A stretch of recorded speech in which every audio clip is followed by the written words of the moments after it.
Welcome to another exciting Google Hangout with us here at theunst.com. We're going to be talking to Kill Paris. Tweet us your questions with the hashtag AskKillParis, or you can enter in your questions in the comments section below right here on the Unst landing page. He's in the middle of a big tour supporting his new album, and we've got a lot of questions, and so do you for the young man. Corey Baker, let's jump in. Thank you so much for joining us. We really appreciate it. Yeah, thanks for having me, man. Appreciate So it. yeah, you're right smack dab in the middle of the tour. How's that going so far? So far it's been freaking awesome, man. Just like having the bee's knees and Louis Vuitton with me. It's we've just all been having a good time supporting each other, and yeah, it's been a blast so far. Tell me about your support acts. We've heard a lot about Louis Vuitton, not as much about Bee's Knees. What are those guys bringing to the show, and how did you get linked up with them? Yeah, well, Bee's Knees, we've done some work through my record label, Sexy Electric, and they just had some new music come out.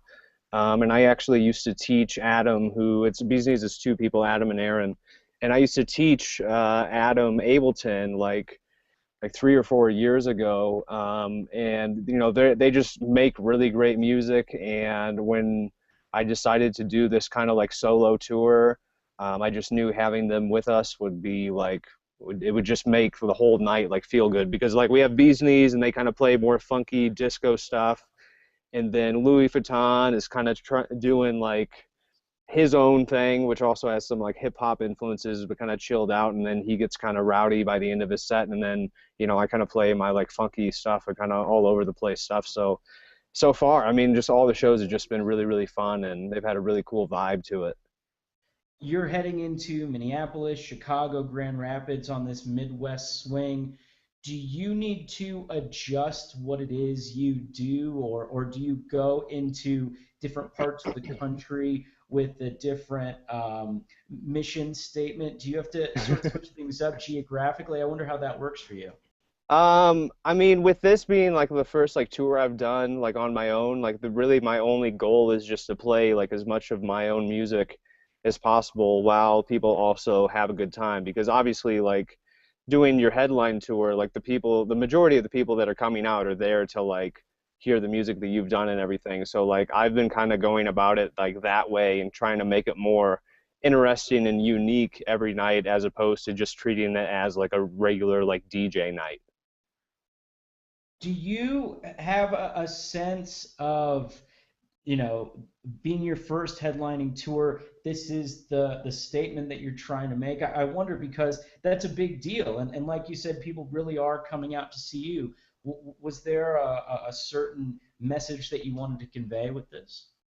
I mean, not really, just the message is in the music, you know what I mean? And like that's I'm happy that I'm able to go out on tour and very grateful for that, because I'm getting to just play my own music and kind of have fun. So like I'm just trying to keep true to that, at the end of the day. Troy and Elgin asked what it was like touring with Bass Nectar, and I got to imagine juxtaposing, touring with someone like Bass Nectar versus having your own solo tour. That's got to be two different worlds for you. Yeah, I mean, the Bass Nectar tour was cool because Son of Kick was on that run, and him and I basically became like best buds throughout that entire thing, because we were the two support guys. So it was really fun. But yeah, like I said, it is very different like playing a show like that, which typically they're in arenas and stuff, and it's a very specific group. So like being a support artist versus being a headline artist is like a very different thing. And I've just noticed that from playing, these first couple weeks of shows with the tour, that like, some of these shows have been the funnest shows that I've ever played, just because it seems like it's like my crowd. And like I feel like my crowd of people are pretty like chill and pretty cool and like understanding people, and they're just kind of out to have a good time and listen to some good music. So I mean, it's different, but at the same time, like, there's good shows and there's bad shows, and you never really know what factors into like the good shows versus the bad shows, and anything can happen. I got to imagine when you and Micah, Son of Kick, were out on tour with Bass Nectar, You probably had to come out the gates just wanging. The crowd is obviously there for Lauren, and he's a god to them. But you want to come out and you want to make a statement, and it's obviously a great opportunity to get in front of some new people and some big Yeah. crowds. Um, is that something that you and Micah bonded over? Having to go out and really prove yourself to maybe some people who aren't familiar with what it is you do. Yeah, well, I mean, it was kind of a mix of that and also like us having to tone our stuff down, like just because of the situation and everything. So, I mean, yeah, we definitely bonded over just that whole experience together. Now, with your own headlining tour, when you're in the driver's seat, then is that something that you relay to Bee's Knees and Louis Vuitton and say, hey, here's the kind of tone we're trying to set for the evening, or do you let them have free reign with No, what I it is they totally do? let him have free range because that's the whole reason that I asked him to be on tour. I'm like, look, guys, like the whole reason you're here is to do what you do, and I want you to do that, and that's it. Like if you guys aren't having fun, then I'm not having fun. And that's why I think this tour is so special and why all the shows have been really special because like there's a definite vibe that kind of strings through everything, and that vibe, at least to me, is that everybody's having fun and everybody's doing what they want to do, which is really cool to be around.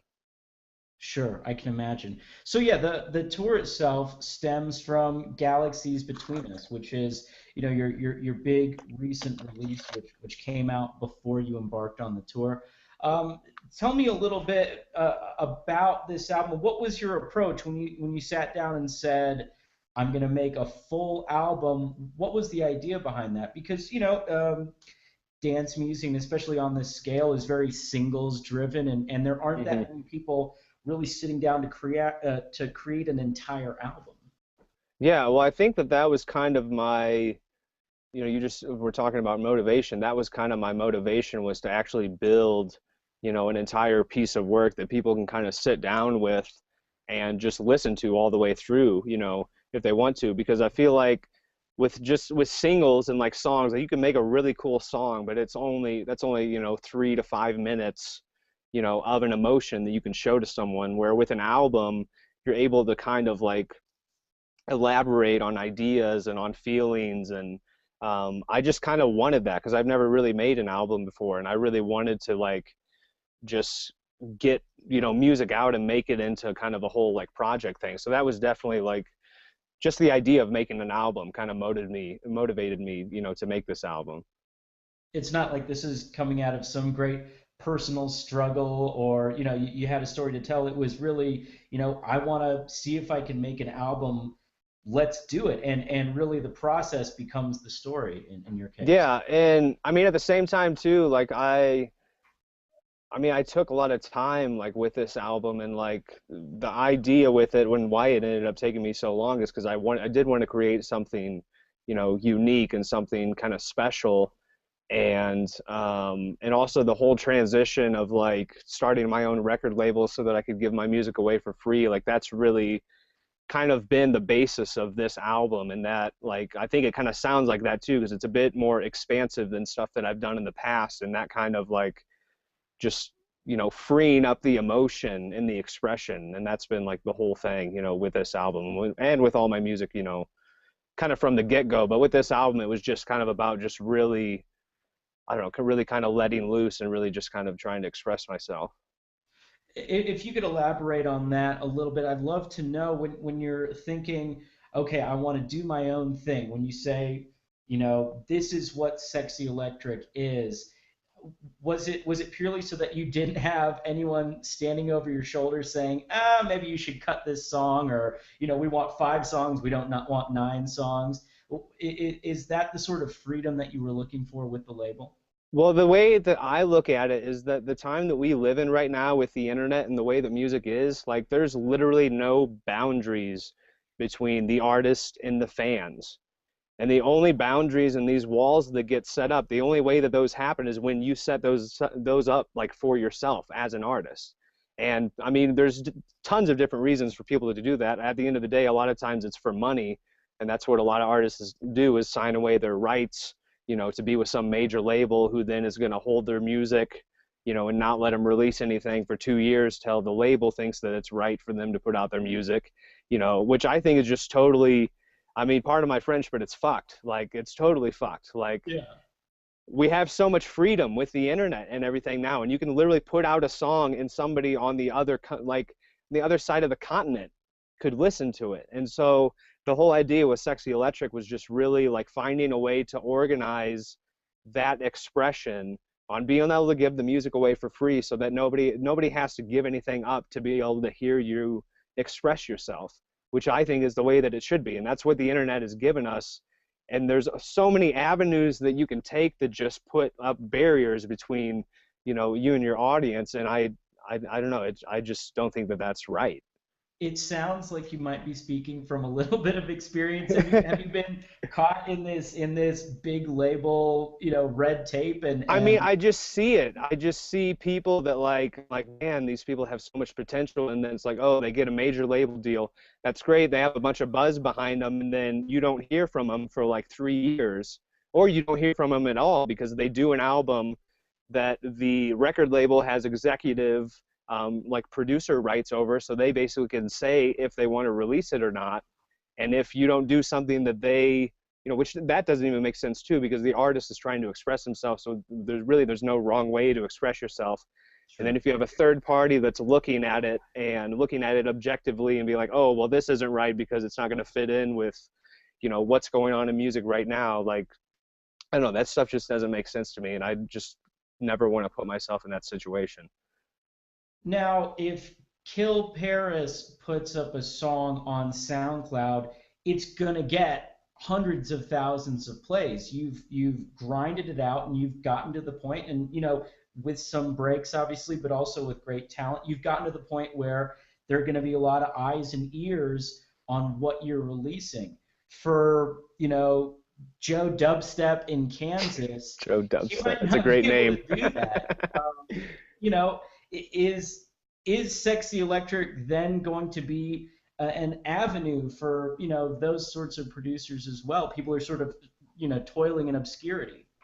Well, yeah, I mean, but at the end of the day, like, I've spent the majority of my music career putting up music and seeing that nobody listens to it, and that's something that I always keep as perspective for me, because I'm so grateful and so lucky to be able to put up music now and people actually listen to it. Like, I think that's amazing, and that's why I'm always kind of trying to stay true to kind of what I started with, just making music for just to have fun and also just to express myself.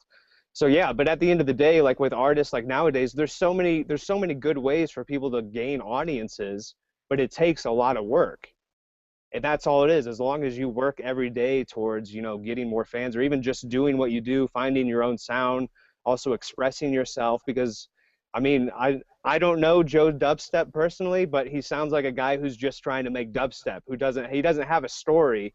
He just has watched some tutorials online, which is cool and everything, but like, I mean, to be like an artist, somebody that like other people are gonna want to like, be a part and like support, like you have to really either convey some sort of emotion or like have something to tell and something to share with people. I'd like to circle back around to that, but to the end of our ability to reach people through the internet, instantly.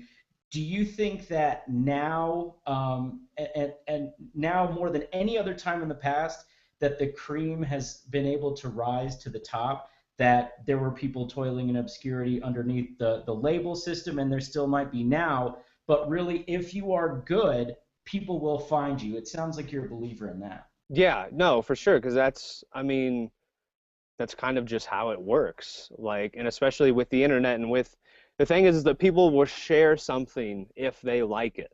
And especially if it's something that can easily be shared. And that's why I'm such a huge supporter in giving away free music. Because the thing is if you put up a song for free, somebody likes it, they can share it to their friend can download it, have it, and then share it, show it to people, like, and then it'll just get out there. And especially with the way like Hype Machine is set up, all these blogs, like you guys, for instance, every other blog that's out there, like when you guys find some good music that you're like, yeah, this is awesome, people should know about this, then people find out about it. So let's back up then, because obviously you were on the flip side of that. You were saying that you were posting songs and nobody was listening. What did you see as your big break when people did start sharing your music and you did start to collect that audience and develop the Kill Paris signature sound? I mean, it's really hard to pinpoint any point because like, and I think this is something that anybody will tell you that has spent a long period of time doing something like either artistic or even a job. Like it's hard to really pinpoint the one moment where everything changed because you wouldn't have gotten to that moment if it wasn't for all the moments before of you building up your foundation and constantly continuing to move and evolve, because at the end of the day that's what it is, and that's the people that become successful are the people that just never give up, Sure. because it's constant work. Like there's no time when you ever get to a spot and you're like, oh, okay, I'm here now, like now it's all easy from here on out. Like if anything, it gets harder like as you go up. It's a lot like playing like I don't know if you're into like really serious like RPG video games, Sure. like leveling up and that whole system. Like when you level up, like the enemies don't get easier, the enemies just get harder, and you're able to take down enemies that are a little bit above your level. So it's just that constant kind of grind and constantly moving forward that makes you successful, I believe. At this point that you are now and leveling up as much as you had, let's ride this metaphor out. What are those enemies, so to speak, when you do reach the level where you are headlining and touring and you know really having created a brand? Does your enemy then become yourself because you continue to top Well, I yourself? hope not. I hope not.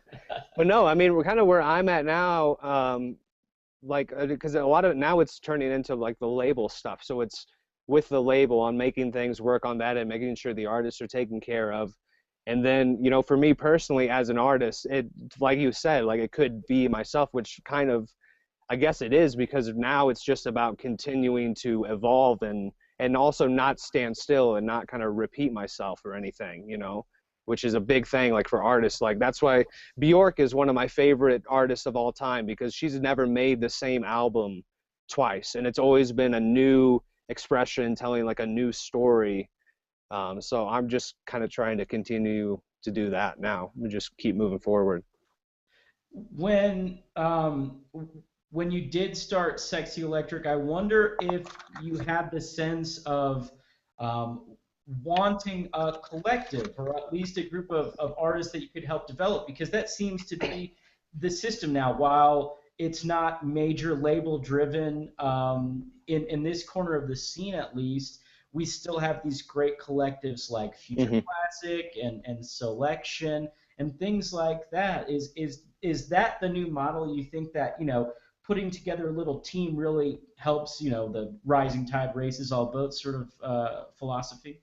Yeah, well, I mean, I think it's really about surrounding yourself with good people and like-minded people as well, who are creatively driven. And yeah, I mean, that's kind of been the most amazing thing with Sexy Electric, is that we've really built this kind of core group, and then other people that are into the same things that we're into are naturally, kind of drawn to that. So yeah, I mean, for sure. I mean, as you know, just being in the music and being in like kind of the music business, like when you're around really good people, like it makes you want to be better. You know what I mean? It makes you kind of up yourself and also, push you further, which I think is great.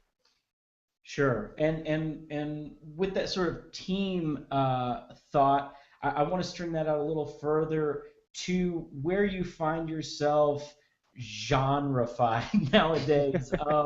It seems that people love to label you as future funk, and I think that that's a really applicable term. Do you start to at some point feel caged in by that? Do you embrace it? I wonder, how, no artist likes to be pigeonholed. I wonder how you Yeah. feel about, being slapped with a tag like that. I mean, it's like you kind of can't get around it nowadays with the internet, and now, I mean, things have to be categorized, like in Sure. order to get to things, in order to pull things out. Like, Yeah.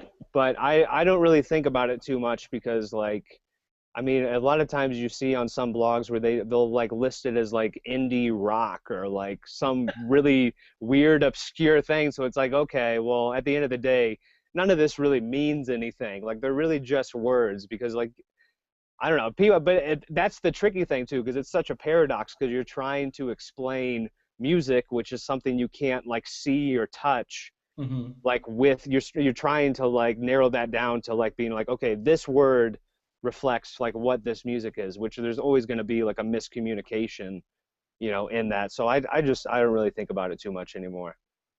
To that end, we do have another question in. We sort of touched on this a bit, but someone asked, what inspired you most to put together the Galaxies Between Us album? And now, having stepped back and been a little removed from it, how do you feel about it when you look back on I mean, man, like the last couple weeks before it came out, like I was just an absolute mess because like it? I was going so like back and forth on it. I'd be like, oh, this like sounds cool, and then I just be like, this is the worst thing like I've ever done in my entire life.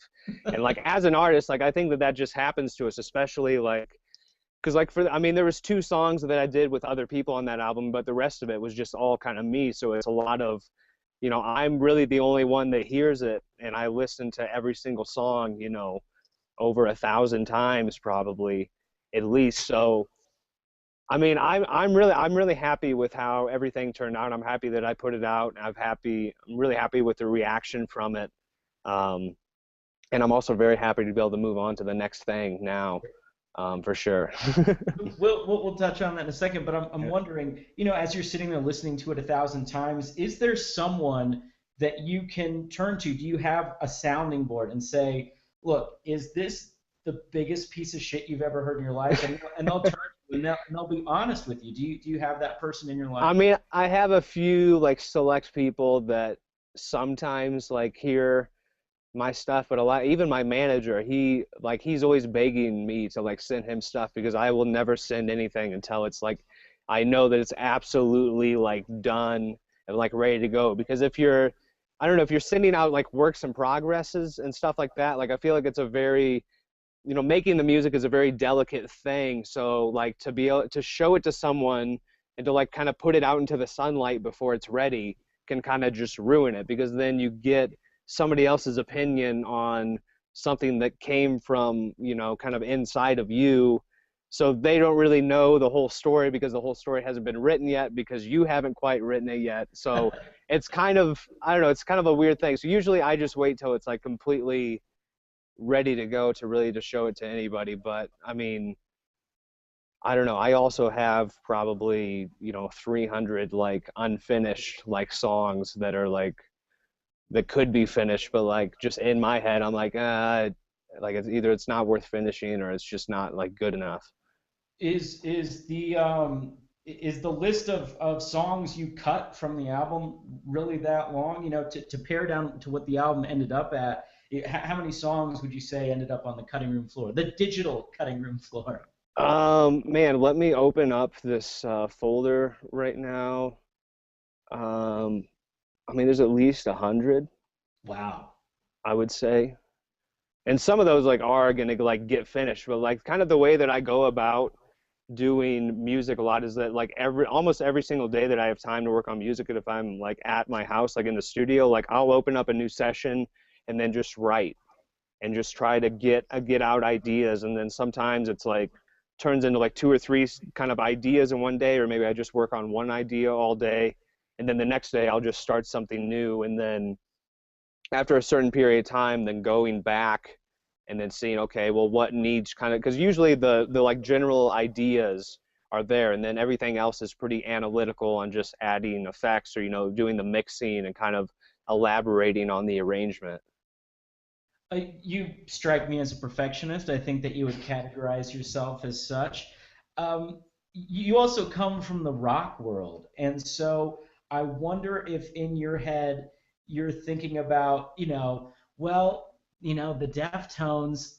Every third song is every, number three of every album is perfect. Does that go into the process? Like once you've pared down all the songs that are going to be on the album, then you have to agonize, okay, what's the order of the songs I Yeah. can put them in Oh to really yeah. tell that story? Oh yeah, yeah, for sure. That was almost the thing that took almost the longest time was figuring out the order and how it was going to flow and the energy, also what keys the songs are in, the tempos.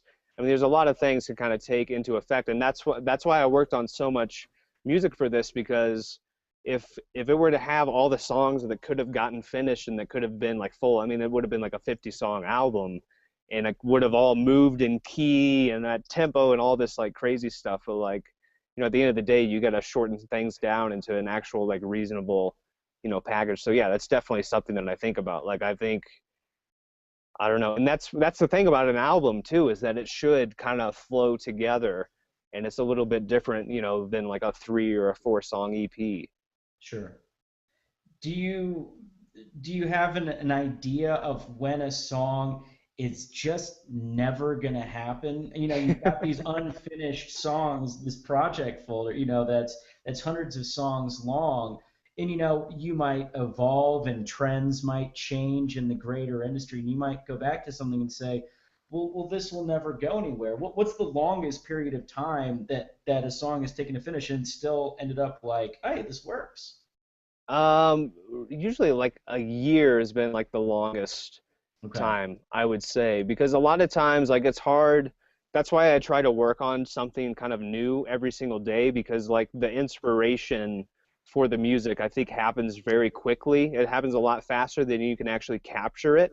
sure. So I try to like you got to get one solid idea and like that kind of will blossom into a whole song. But if you have that idea one day and then you move on and you come back to it, it's hard to find that same kind of it's hard to be in that same kind of headspace or find that same moment in order Sure. to figure out the kind of the rest of the puzzle, to the song. So like sometimes it happens, sometimes it doesn't happen. It's just a matter of going through stuff, every week or two and like figuring out, okay, like that's something that's worth, finishing. It's something that I know, kind of know how to figure out, or like this one's going to take some more time, or, or also just exporting out like little loops and stuff from sessions that haven't been finished and then saving that to, use in your kind of just your sample library.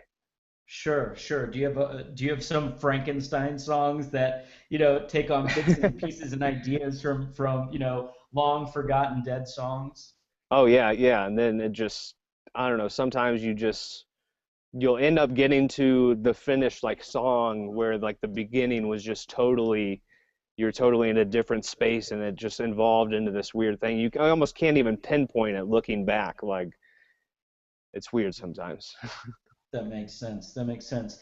Patrick in Dayton, Ohio asks, when did you first bring out the keytar on stage? Everybody loves that keytar. Yeah, the guitar, I've had that for like a little, I guess it's been like a year and a half now.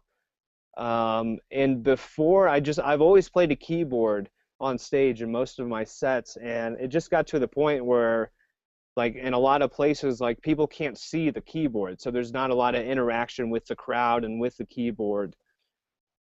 So I basically just thought one day, I'm like, well, why don't I just get a keytar and why don't I just see what happens, see if I even like it? Because like, I mean, I come from like a guitar background, Mhm. and I always thought that the way they have the pitch bend and the mod reel kind of set up a little funky on the keytar, and I always thought that that was weird.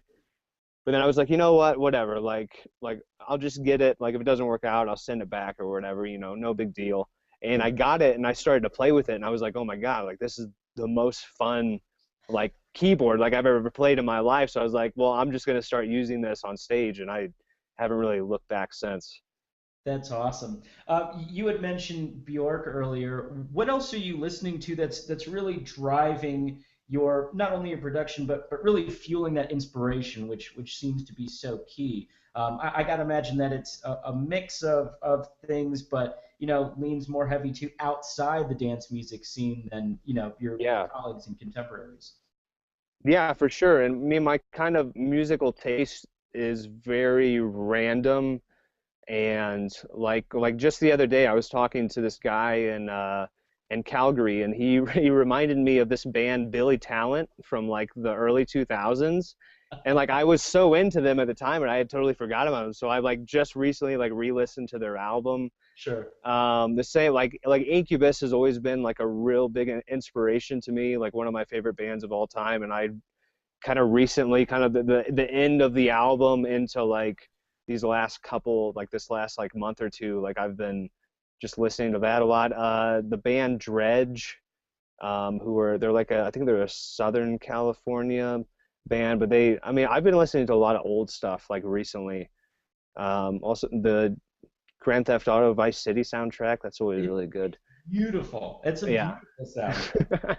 I'm wondering, on the Incubus tip, are you early rap metal phase or later as they go a little bit more melodic, a little bit more pop? Uh, Where do you fall on that spectrum? to be honest, all of it. I mean, I love all of it because like when I was in high school, that's kind of what my first introduction to like kind of funk like rock, and even like their album Science has kind Yeah. of the hybrid of like the the funk jazz new metal, but also a little electronic, like with some of like the drum beats and stuff that they use.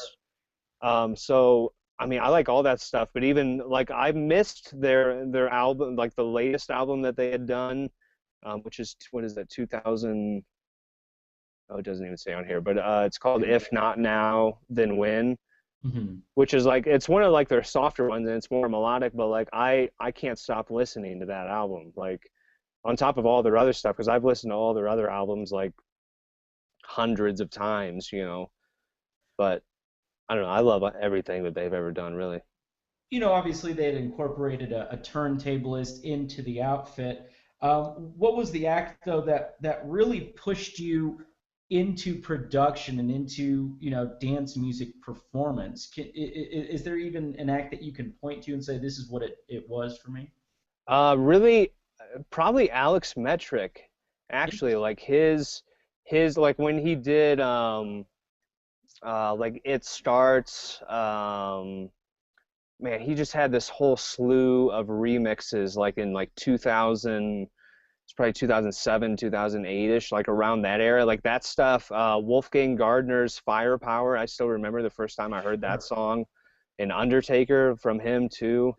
uh, Chromeo, obviously, and even actually, I used to listen to Kill the Noise, like his old stuff when he was still doing electro, like all the time. Like, I mean, that was like the stuff that started to get me into like electronic music. But I mean, really, Bjork was actually what led me to electronic music because her stuff was so like kind of out there. But also, the way I got to Bjork was from Incubus Hmm. because Mike Einziger, their guitar player, is a really big Bjork fan. So it kind of all, I mean, I guess a lot of it does stem from Incubus, but kind of moving from there. And then after finding Bjork, then just, I don't even know what I started to listen to after that, but that just opened up a lot of, like kind of musical, I don't know, different musical avenues for me. Sure. The thing that really stands out for me from those acts like Bjork and Incubus is iconic vocalists. Do you Yeah. feel like that's a direction in which you want to head, moving from instrumental to really lyric driven music? Is that something that, draws your attention, or is that just not for you? You enjoy it, but maybe you don't want Yeah. to do Well, no, I definitely enjoy it. And I think it all depends on the kind of where the inspiration is coming from and the timing and everything, because like it's one thing like the song that I did with Royal, the Operate song, like so. that is like we did that song in like one day basically. Wow. Like him, I flew him out here to Colorado to my house and we hung out for like a week, and we made like 4 or 5 songs, and that was like that just happened to be like one of them that we got like all finished and everything. And Mhm. like I love doing that, like just working with really cool people that are really great vocalists, because like it's not, I mean, it's one thing to do it that way or to like have a song and then try to find a vocalist for it, because I don't really like doing that because it just does, a lot of times it just doesn't work out, and it's not because you guys aren't really writing the song together. It's more like, oh, hey, I have this song, can you put some vocals on it? And Mhm. then just the feeling kind of feels a little detached there. So yeah, I definitely see in the future just working with more vocalists and more, um, I mean, obviously doing my own thing, but kind of, I don't know, always evolving it and, trying to do new things, working with other kind of instrumentalists as well. You know, I got to work with Lindsey Sterling, the violin player. What was that? That was like a year or so ago, and that was so much fun. You know, Sure. I love doing that stuff. I mean, she's super talented and obviously a huge figure. You know, Yeah. everybody knows her and has seen her on TV, and you know, she's a huge personality. How do you find um, how do you find those unknown vocalists? Do you scour SoundCloud? Do you get tips from other people in the industry? How do you find someone like Royal, for instance? Well, and that a lot of the good finds have come from Brian, who's my kind of my business partner in Sexy Electric, Mm. and he has really good taste in music, and he's always on Hypem, always on SoundCloud, you know, always finding stuff. So I kind of always look to him to, you know, that's how I ended up getting hooked up with Ahmad Royal. And it sounds like you do want to be a part of that lyric process. You know, I spoke with Odessa a couple months back, and you know, with the vocalists on their record, a lot of times they sort of sat back and said, you know, listen to this, write it out, show us what you think, so we know that you're not writing about something crazy or slipping like white supremacist lyrics into our songs somehow. But it sounds like you were a lot more hands on and really involved in that songwriting process.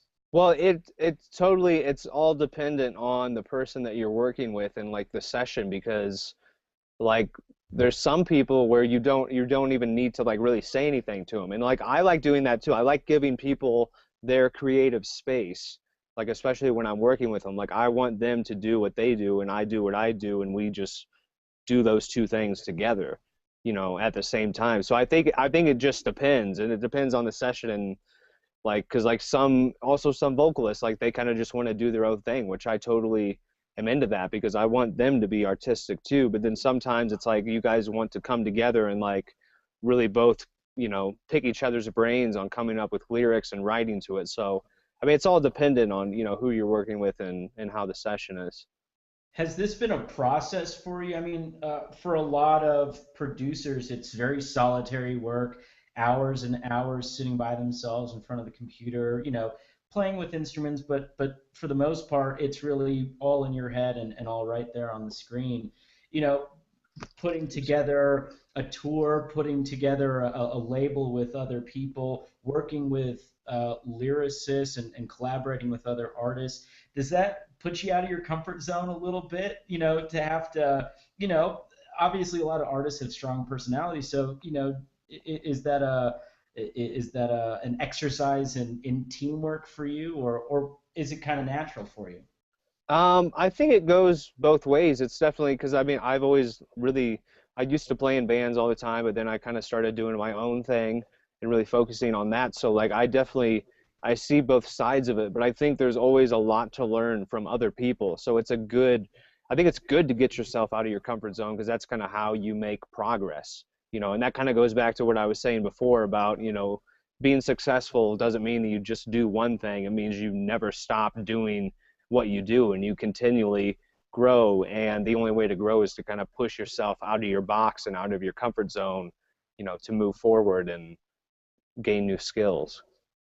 And I've got one more question before we let you go. You know, you've got more dates left on the Galaxies Between Us tour, and then summer festival season. With the lessons you've learned from this album and from this process, are you hesitant to jump back into a project like that? Are you thinking, hey, maybe I'll do some remixes and you know, maybe put out a couple songs in the fall? Or are you excited to dive back into that process? Or are you already, you know, so far along in the cycle that you're ready to be back in the studio and put in those hours?